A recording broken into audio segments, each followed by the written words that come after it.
Greg, aren't you supposed to start this thing? What's what's that ticking? In the criminal justice system, What? the people are represented by What's going on separate, here? equally important groups. Craig, are you on strike with the Hollywood writers?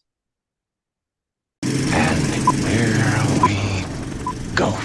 That's outstanding. Like a farmer and his team. We are an ecosystem of things and ideas.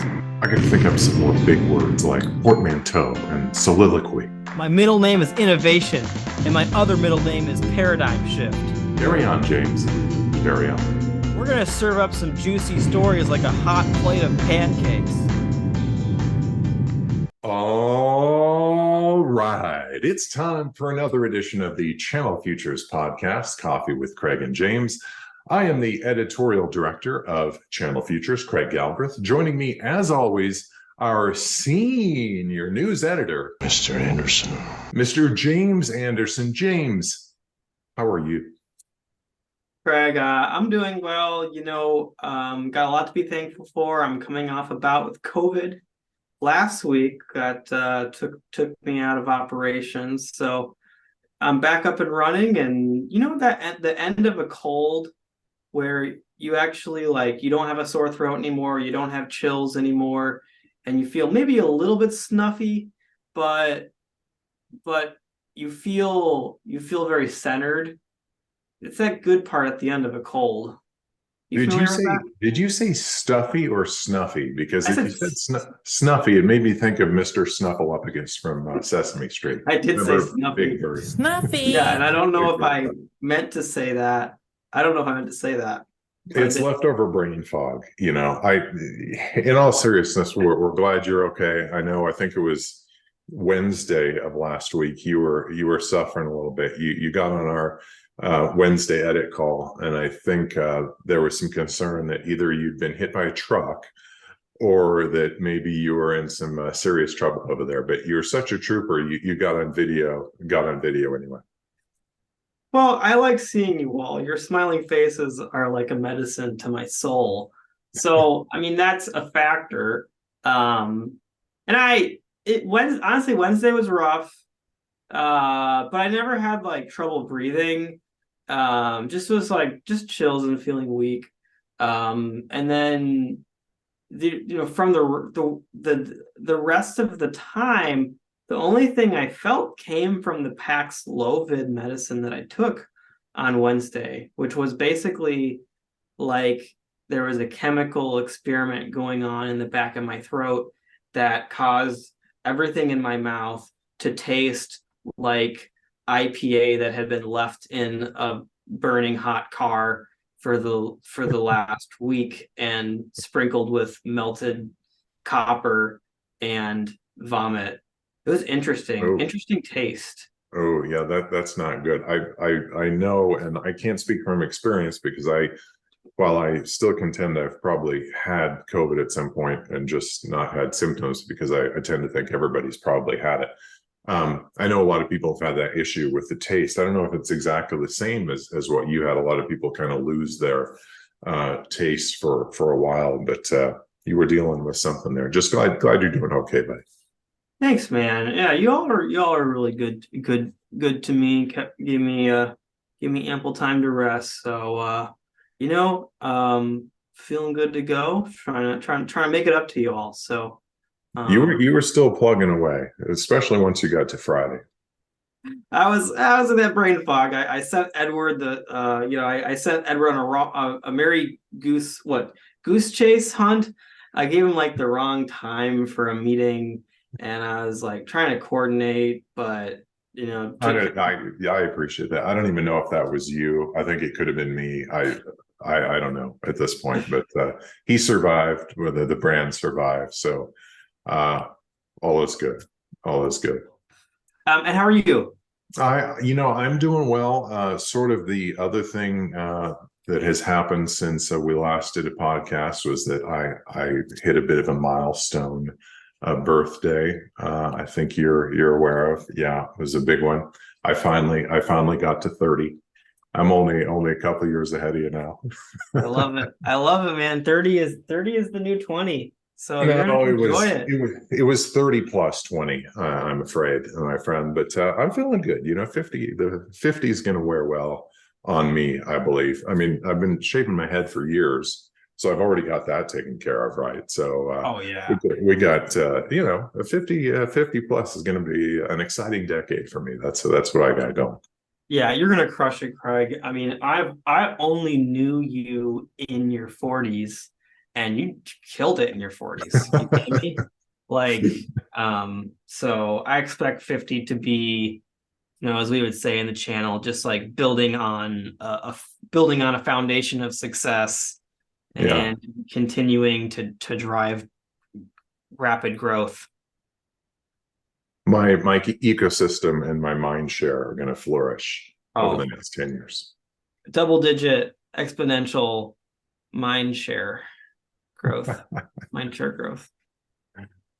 Now that we've covered all the buzzwords, another thing I'm planning on crushing it on, and I don't want to bore our audience here, but it seems like every fall, at least once we bring this up, is our greater Informa or Channel Futures and retired Channel Futures folks are in a fantasy football league. And as we record this on a Monday, September 18th, I am pleased to say that I have landed 2-0 through this week. I've got a player going tonight, but I don't need him to perform well because I've already got the victory. Your squad, how we doing with it? I lost the first week on that final punt return from the Jets. Yes, the Jets game. You lost yeah. by it was one of those killer bad beats. You lost by a fraction of a point, wasn't it? Yeah. Yeah, it was painful and unnecessary. Mm. And but what are you gonna do, right? I lose. I don't know. I always lose the first few games in our league, and I'm always scrambling to get back. And I don't know. I'm just not. I'm not firing on all cylinders, and It was the brain fog. I I guess I had COVID at that point, but didn't know it yet. But James. So. And this week I've got the lead again. I just find that these Monday night games, like if you have the player on Monday night, like they just tend to overperform, and so having a lead on Monday night but having no players, that worries me. So. Well, I had a friend years ago who told me, and at the time I thought, oh, that's just a bunch of bunk. But his theory was that the players actually tend to perform better, especially the offensive players on Sunday and Monday nights, because they're just that much more in the spotlight, being the only game on. So, take it for what it's worth. But that could be the case. There could be something there. Big performances on Mondays. Yeah, and it's also that, well, maybe the good teams are the ones that are playing in prime time. Yeah. But but enough armchair speculation on my part. I wish you congratulations on your 2 wins, Craig. That is impressive. It's a very competitive league. It is, yeah. There aren't any doofuses that we just kind of welcomed in who don't know anything about football. We got some people who know what they're doing, and they're smart on the old waiver wire. For any of you who are familiar with playing fantasy football, there aren't a lot of players out there who get sneak under the radar and people pick them up as soon as it looks like somebody is going to be good. Somebody grabs them, and it's tough. It's tough. Yeah, very frustrating. But you're a very skilled player. You're a very skilled player, my friend, and I trust. You've had some bad luck at times, but I trust you're gonna win this week, and then you're gonna have a big season. Thanks, my friend. It really underscores the importance of believing in yourself, doesn't it? Like, yes, we're at a real junction right now, and I got to believe. Absolutely. Yeah, it's none of it's luck. It's all about believing in yourself and the skill. I agree. All right, what do we? Let's get down to business. What do you say? Yeah. What are we going to talk? Yeah. Let's. How about we get into the real brass tacks, as it were. the Channel Futures Leadership Summit. And I say, depending on when you publish this one, Craig, a month out, a month and a week out, No, 2 weeks gonna out. be we're probably about 6 weeks. This is gonna post during the next couple days. So we're looking roughly 6 weeks. Right. Yeah. Dang, 6 weeks away from you, me, and all of our channel friends converging in Miami. Yeah. Welcome to Miami, as the song goes, right? Is that Will Smith back in the day? Something like that. Welcome to Miami. Yeah, I know. Yeah, so let's get to it then, my friend. A lot has been added to the agenda since we last addressed our loyal casties. Why don't you kick us off with one? What do you got? Yeah, so I'm gonna be giving rapt attention on the first day at the Women's Leadership Summit. We got Jilly Aliotti. She is a C-level executive at from companies like PayPal, Google, Paramount, and some other big name companies. And she has a session called make sure I say this right, the Entrepreneur Zone. Entrepreneur. Yeah. You gotta love the puns, Craig, right? I love puns. Anyone who listens to this podcast or watches it week to week knows that we love puns. Yeah, you have to have them.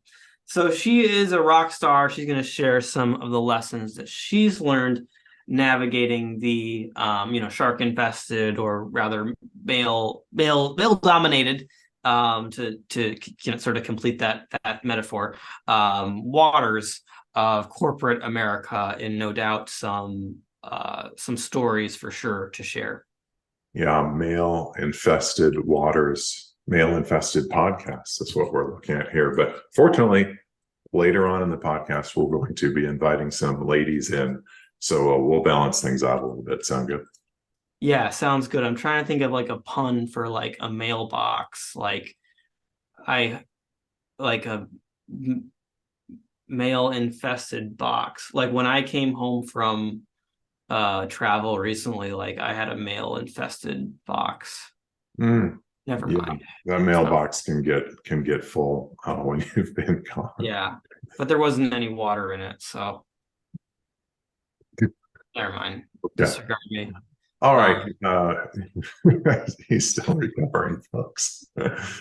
So Jilly, definitely a great speaker, James. She is going to be talking about things like imposter syndrome. We've heard discussions around that before, how to make workplace decisions that come from a position of power.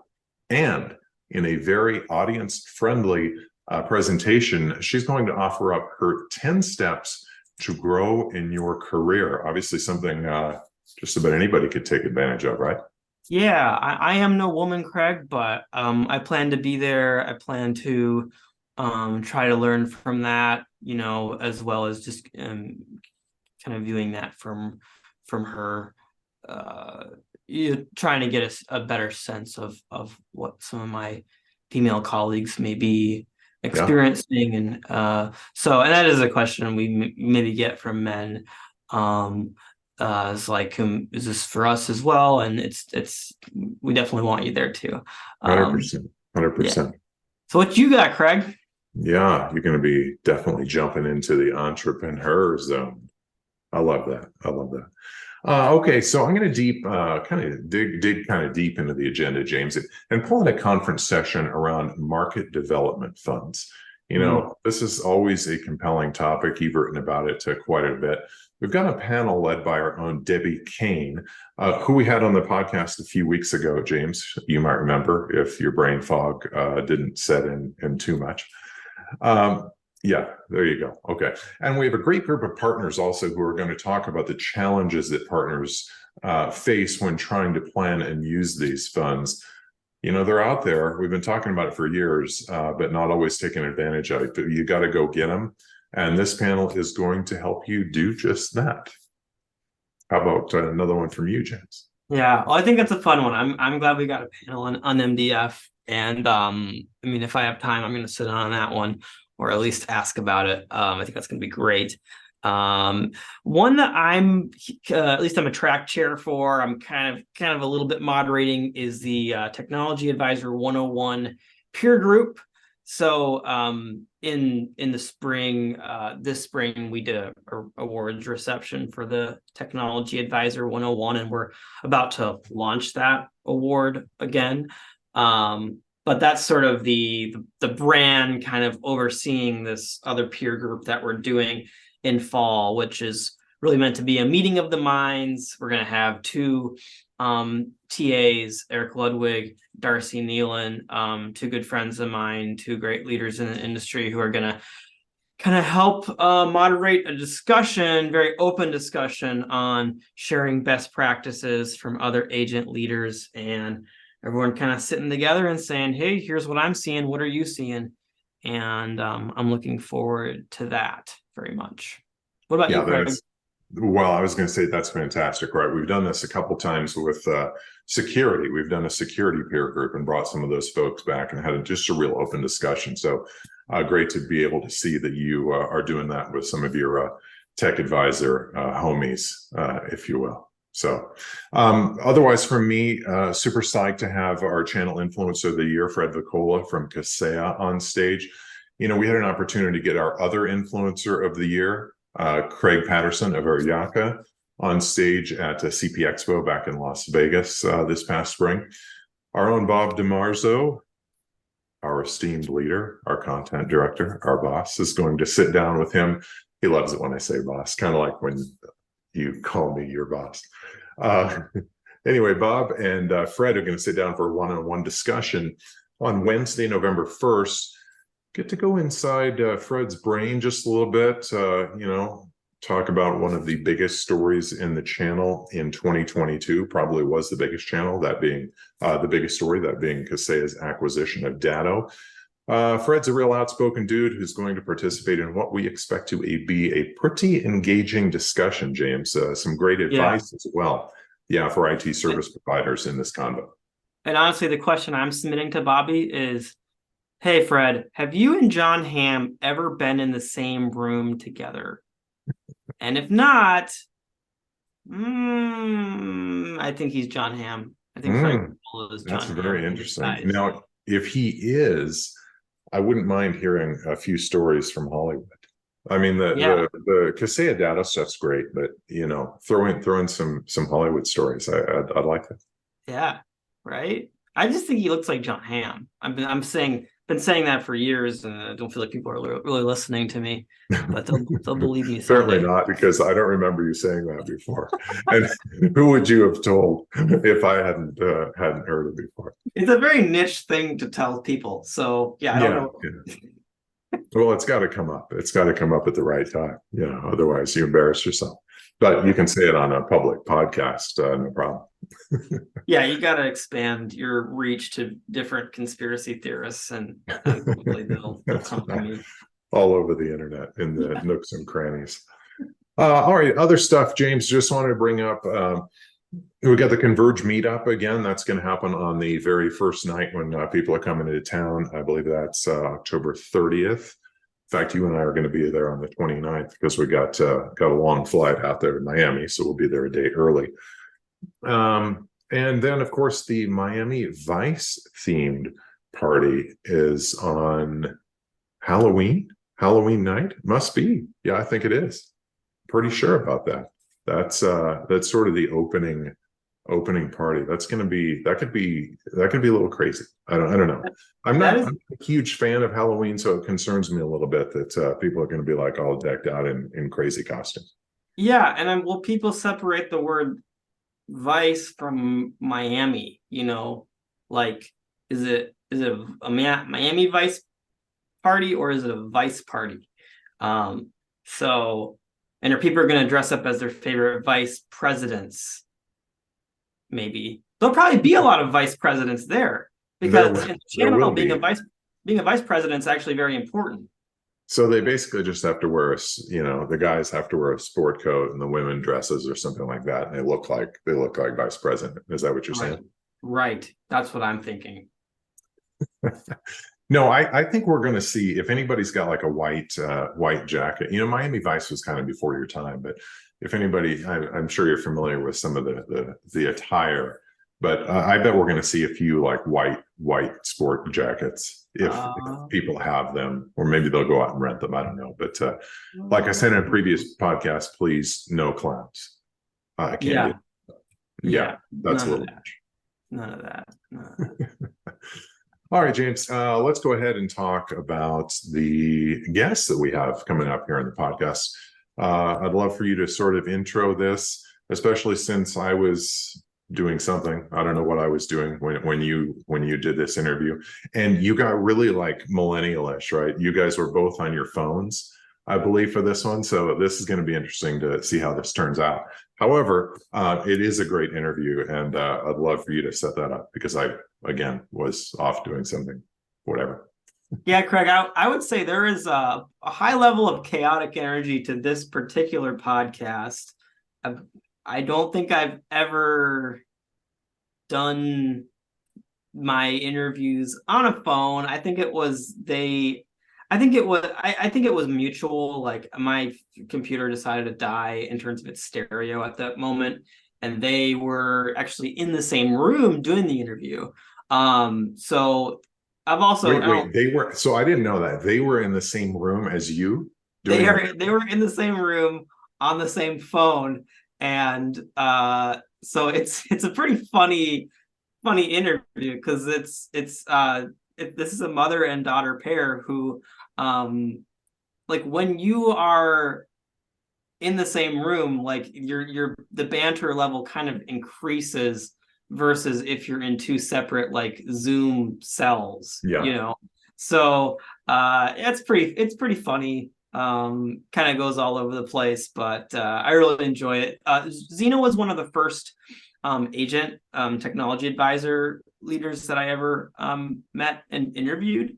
And so as well as being someone who's been running an agency for a very long time and has a unique view on things as she's going to describe in the way that they do their sales and it's a very interesting thing. So I thought it was fun, and Zina is going to be speaking at the Channel Futures Leadership Summit, the Women's Leadership Summit, doing a session on what goes into founding your own company, your own agency. So I'm very excited about that.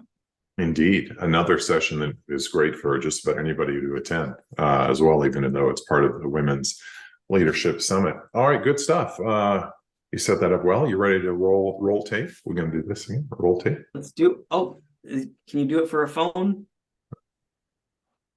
Hey everybody, we're really excited to be joined today. Craig had to hop off for a bit, but I get the privilege of speaking with Jodi Hassel and Zina Hassel. Jodi is the VP and Director at ZLH Enterprises, and Zina is the President and CEO. And ZLH is one of the mainstays in the channel. They're an advisory firm, and they can tell you more about that. But a really interesting case of an intergenerational partner organization. And I'm glad to have you both on the show to talk a little bit more. How are you today? We're good. Thank you for having us. Yeah, I'm glad we could finally connect for this one. I'd love to just start a little bit with what is ZLH Enterprises? My understanding is it's a fairly multi-decade company. What is the company and what's its background? So it is multi-decade, but boy, you make that that sounds like a new word. We've been around for a while. We are carrier agnostic consultants, and we like to call it facilitators to enable the implementation and management of technology services to business clients. We have a cadre of clients in both the not-for-profit, in the real estate management, as well as finance, healthcare. We really touch on all of the verticals. And Zina, over the years, my understanding is that the company went through sort of some significant evolutions from, was it a CLEC in the past? No. I had some CLEC experience, having co-founded a CLEC in New Jersey. When that company was sold, I began consulting, and then was sort of doing that on my own with another person, acting as my as my in office customer service rep. And then when it looked to be time to expand, it was very fortuitous that Jodi became available.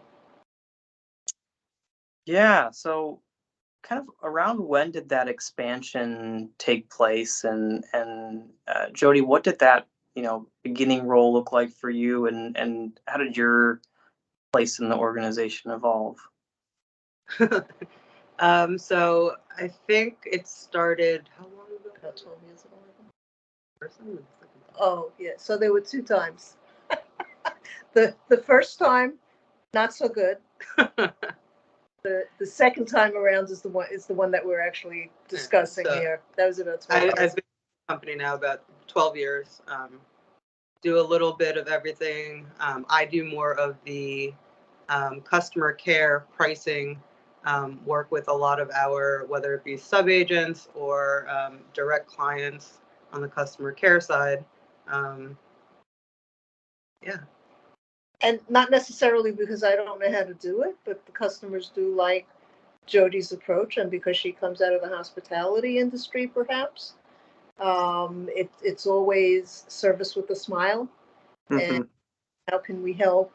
And couple that with the company mantra of never take no for an answer, and it's just a winning combination for Jodi.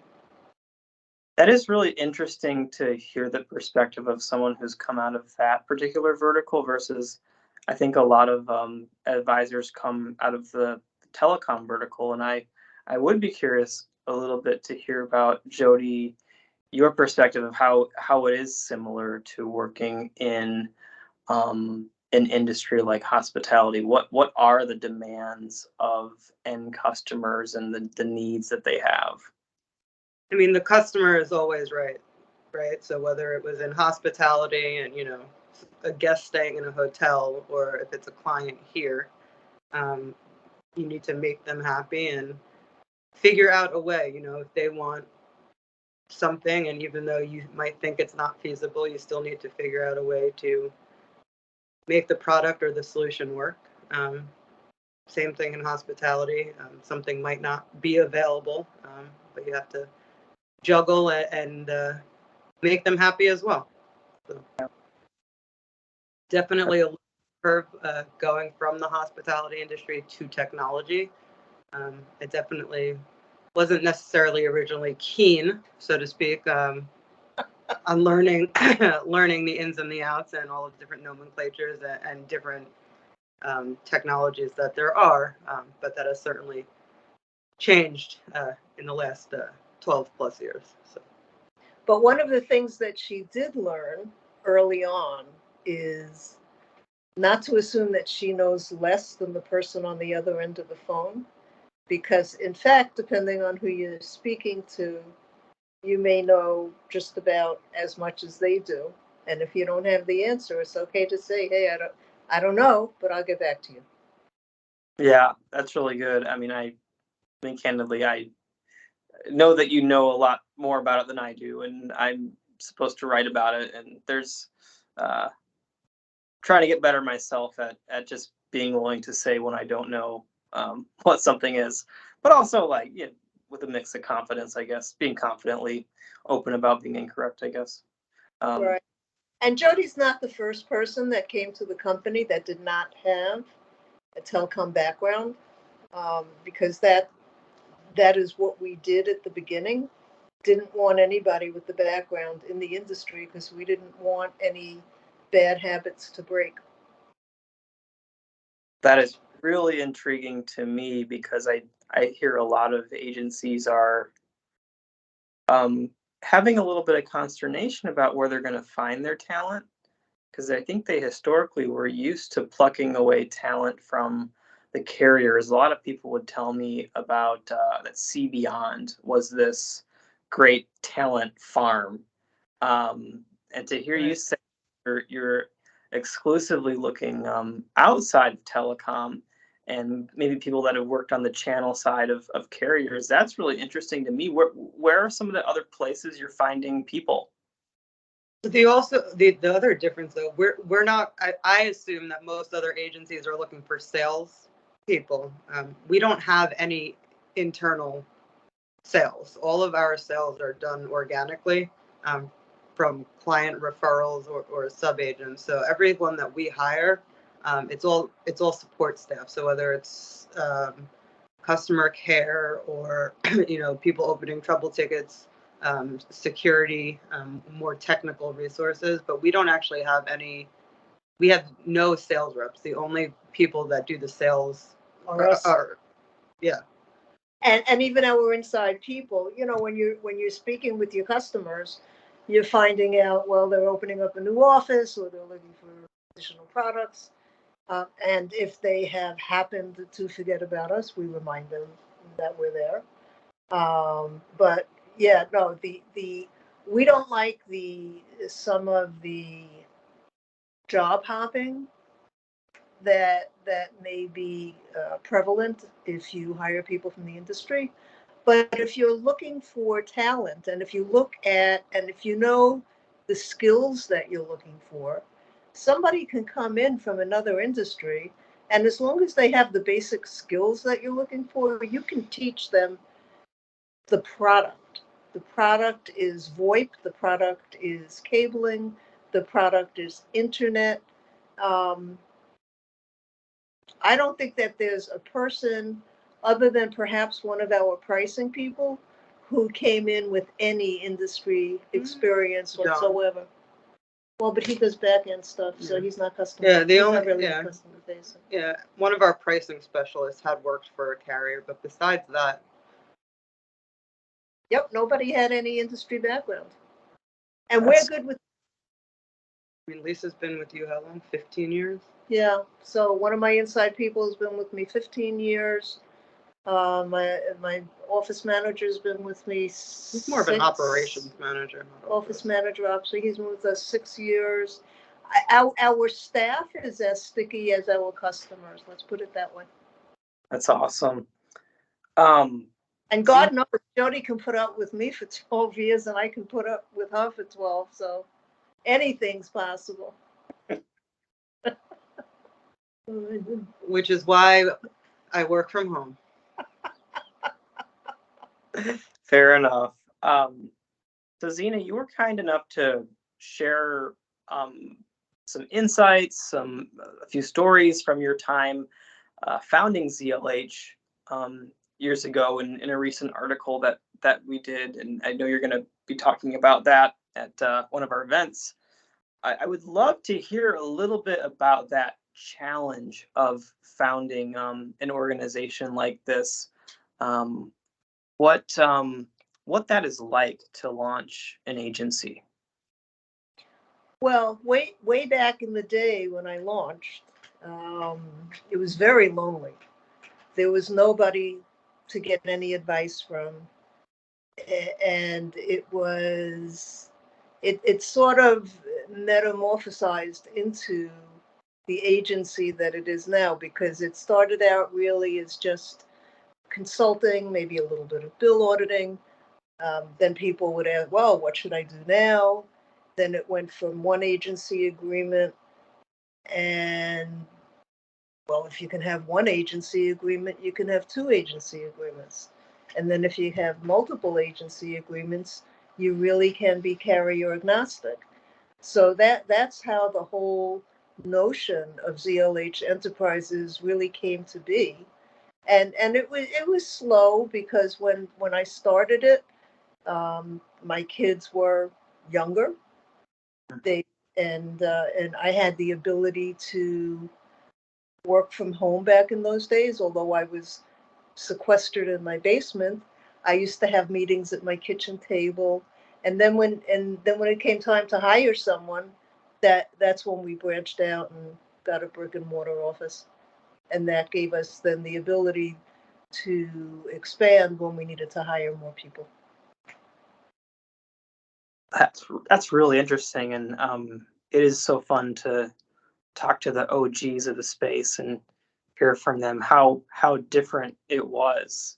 Like the ability to sell 500 different suppliers, maybe divide that by a factor of, I don't know, 500. Um, so that's really interesting, and the fact that you were kind of work from home, that's sort of part of your DNA is also pretty interesting. Well, yeah, you know what? I could go from a phone call to the washing machine to the oven. Nobody knew. Yeah, It was back in the day before remote work, I guess, was popular. it's cool though. Um, that Jodi, I mean, Zina has mentioned this before that it is pretty rare in the channel for the next generation to stick around working with their parents' agency. I can only think of maybe one or two groups where the kid even worked there for any amount of time. But yeah, what was it like being the child of a channel partner? And yeah, what Not are your easy. yeah Not easy, which is why it took, I guess, two rounds for it to actually stick. Um, when I started with her the first time, I was still living with my parents. Then going to the office, it was Too much. yeah. So that lasted about a year or two, and then I went back into hospitality. Realized that I was working way too many hours, making no money. And I figured I no longer live at home. Let's try and do this separation. Let's try it again. And I go into the office, a day or two a week, work from home, and it was a little bit easier that way. So no, I mean, if I needed to be face to face, as much as I love my mother, if you're too much time when you're working, and it's yeah. So You know, you need a little bit of space in order for the generational to continue, I guess. but she did listen to me. So sometimes if she needed direction, and I would be very, very hard on her, on her than anybody else in the office, because I really didn't want anybody to think that there was any special treatment going on. So I probably overcompensated. And sometimes how she didn't just, walk out. So I said, well, what do you do? She said, well, I just shut my ears and I don't listen to you after a while. Basically. But And she it still happens. but she did hear certain things because she's doing it right. yeah. Well, I'm glad you were able to find that dynamic that worked in your kind of workplace balance. Um, I would be interested to hear, like, as people from different generations, do you do you kind of notice like different work styles, different leadership styles? Do you attribute any of those differences to being in different generations? Well, you like to delegate up I delegate up sometimes. often. No, I don't know if it's differently. I don't know if it has anything to do with generations. I think it's just personalities Well, and how I like to manage versus how she likes to manage. but you're also email driven, and I'll get on the phone. So I'm old fashioned with pick up the telephone. Jody's more, I would say, more demanding with sometimes email after email after email. And then when I see too many emails, I'll pick up the phone and find out what's going on. Yeah. So I think it's a good balance there. Uh-huh. Sina, I'm curious if you talk to some of your peers that have kids and maybe they've been running um, you know a firm kind of contemporary to you, and if you talk to them about, hey, why aren't your kids taken up the mantle. Did they say why that's not happening? I've spoken to a few. One that comes to mind has a very successful agency, but the kids just wanted nothing to do with it. Another one has also a successful agency, and it is a mother and daughter, so that's working out well. It's really just individual lifestyle and individual preference. I don't think that there's a formula that somebody can use that can say, well, this one's going to work and that one won't.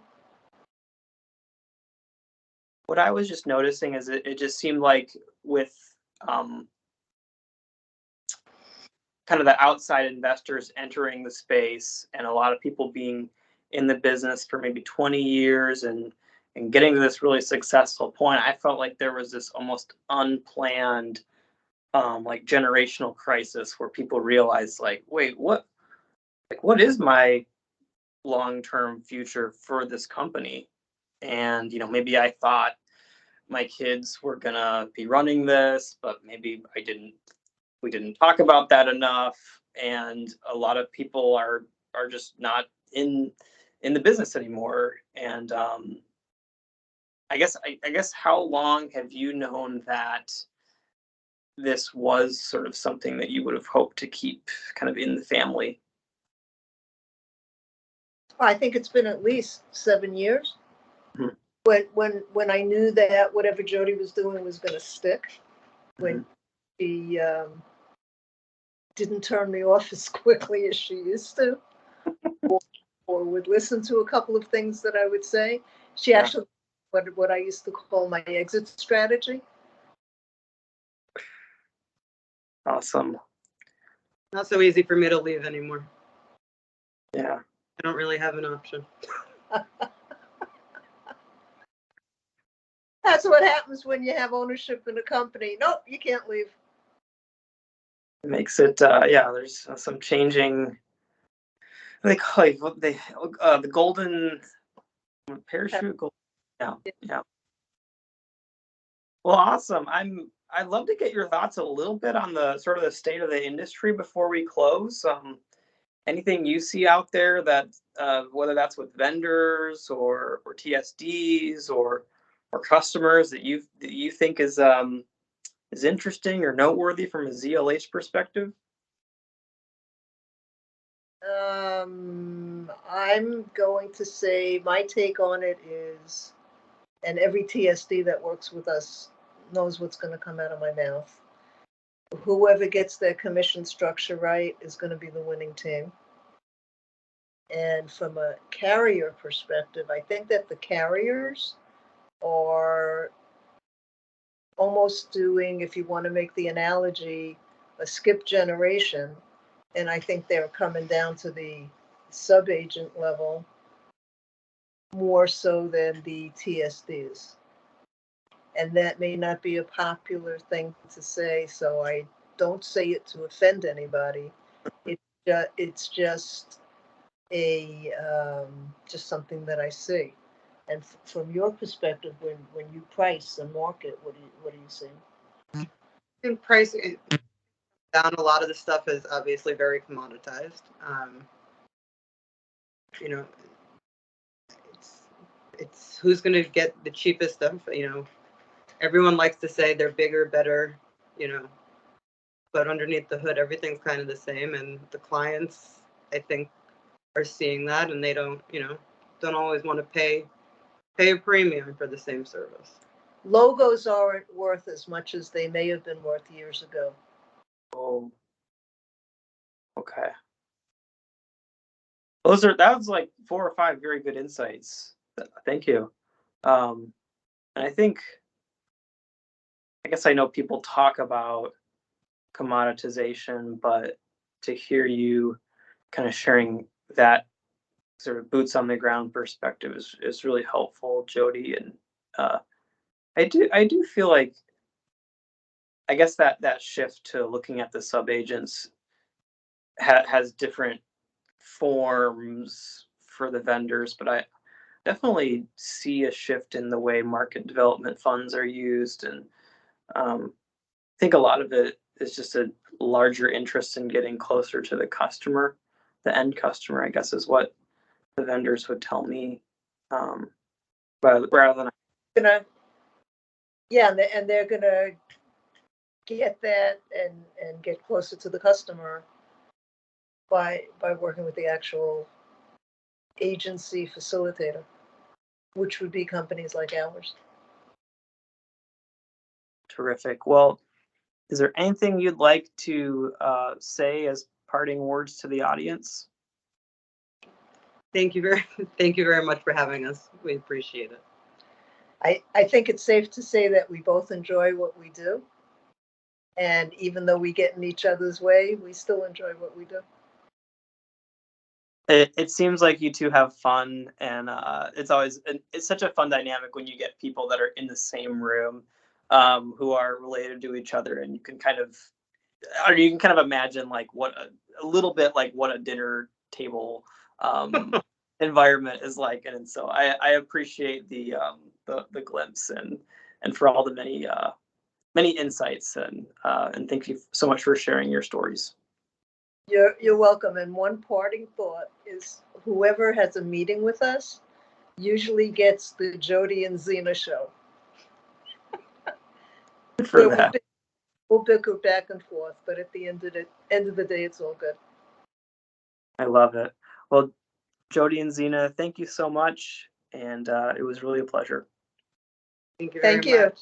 Right. All right, James, enjoyed that conversation with Zina and Jodi. A lot of interesting nuggets in there, looking back at some of Zina's history, what to look forward to in the future, some general advice. And another reason I liked it is that you were able to do the whole thing yourself, right? So I could just be off doing whatever it was. You did this interview like, I don't know, it's been probably like a month ago because I went on vacation. You had COVID, there was other stuff in between. So I don't even remember what I was doing. Maybe it was I think it was before I went on vacation. I have no clue. You know, we missed you, Craig. We did. So, yeah, like 2 or 3 weeks ago. Yeah. But we had fun. We had a lot of fun. Yeah, it was a good conversation. Enjoyed it. And it's always it's as I mentioned on the interview, it's rare for a young person to be at a partner organization like that. It's rare for the child of someone leading a partner organization to be in the business. We don't see a lot of that continuation, and then for them to be playing a big role and sort of kind of being the heir apparent, that was pretty cool. And then I'm just hearing about, like, Jodi was in hospitality before coming back to ZLH, and so that was interesting how some of the things she experienced just doing customer service in hospitality transferred pretty well to the channel. Yeah, real channel evolution story, like you say. We don't see that very often, but super cool to see somebody younger and get them here on the podcast and talk about how they're getting in the business. Good stuff. All right, James. Oh, did you want to say anything more? I didn't. Oh no, I just said thank you thanks for your kind words. Oh, you're very welcome. Okay, let's talk about news of the day. I think we can sort of get it covered in one topic.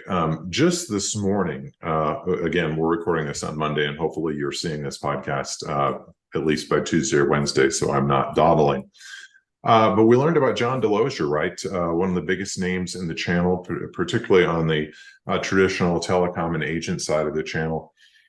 You went into this, you had an exclusive on the story back in August when he left Intelisys, the scan scores, easy for me to say, company. And of course, we've been wondering for some time now, just a few weeks, where's he going to land, right? And we finally learned that today. And that was at Converge One, where he's going to be the chief revenue officer there. It's got a real interesting business model. I don't know if we've got a lot of time to get into that, but I wanted to just sort of get your initial thoughts on JD's move to Converge One and sort of all of what happened at ScanSource and Intelisys that led up to this. I know we know some and we don't know everything, but give me your take. Let me play the role of the interviewer here, since you've sort of followed this. Well, I will say some people were a little surprised. For me, what made sense was seeing Chief Revenue Officer. That JD was, I did feel from what I had heard, the JD was kind of moving in that trajectory in his career. He'd had the channel chief role at various vendors. The channel leader role, and that in Intelisys he'd gone from president of Intelisys, and he moved up into leading a whole unit, the modern communications and cloud unit. And so, Chief Revenue Officer seems like a move that makes sense in his career trajectory, and Converge One being sort of like a Converge type of partner. I think that does make sense, given the way Converge One is in a lot of different swim lanes, and JD has been in a lot of different swim lanes. I mean, he's been at a VAR, he's been at a disty, he's been at a at a vendor. TSD, and the vendor side. So vendor being both CenturyLink network and 8x8. 8x8 after that. Yeah. So there's a sense of like that. I think there is a lot that you can bring to bear, working at a partner that sells a variety and sources and sells, and works with a variety of different vendors. I know the interview mentioned Converge One's relationship with Avaya, and so there is like some connections there to like the ScanSource ecosystem and some of the other folks that JD was working at. So I think there's a good fit there.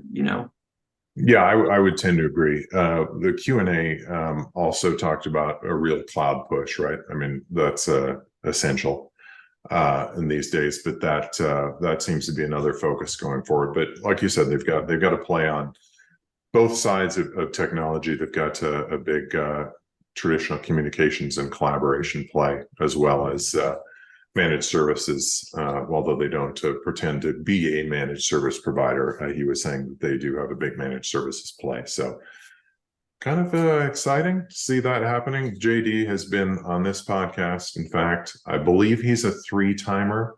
He may be the only 3-timer on this podcast over the past 7 years, I believe it is, that Channel Futures has been doing it. So we'd like to follow what he's doing and wish him the best for sure. Yeah, so it'll be fun to see, and I expect certainly there will be plenty of news around Converge One in the future, and certainly we're watching to see who replaces him at ScanSource. There's a lot of folks there that is there a lot of scuttlebutt about who it might be? There is. I mean, lots of different people. I mean, there's a lot of different directions they could go. I think that I do think that announcement's probably going to be coming in the next month. So I didn't mean to put you on the spot. I just wanted to say scuttlebutt. No, you're good. You're not. You're good. We're okay. I've been asking people. I'm curious about it myself, but well, I'm pretty sure that you will be the first to let our audience know just as soon as that is out there. So we'll keep an eye on it. Fingers crossed, right, Craig? Fingers crossed. Always. All right. That's going to do it for this edition of the Channel Futures Podcast, Coffee with Craig and James. You can, of course, get your podcast you can get this podcast just about anywhere you get your podcasts. You'd think I could get this down, James. I say it pretty much every week. Okay. However, we would appreciate it if you would check us out on our flagship news site. channelfutures.com. Thanks so much for joining us. We will catch you again next time. Take care of the things you gotta take care of, or they're gonna take care of you.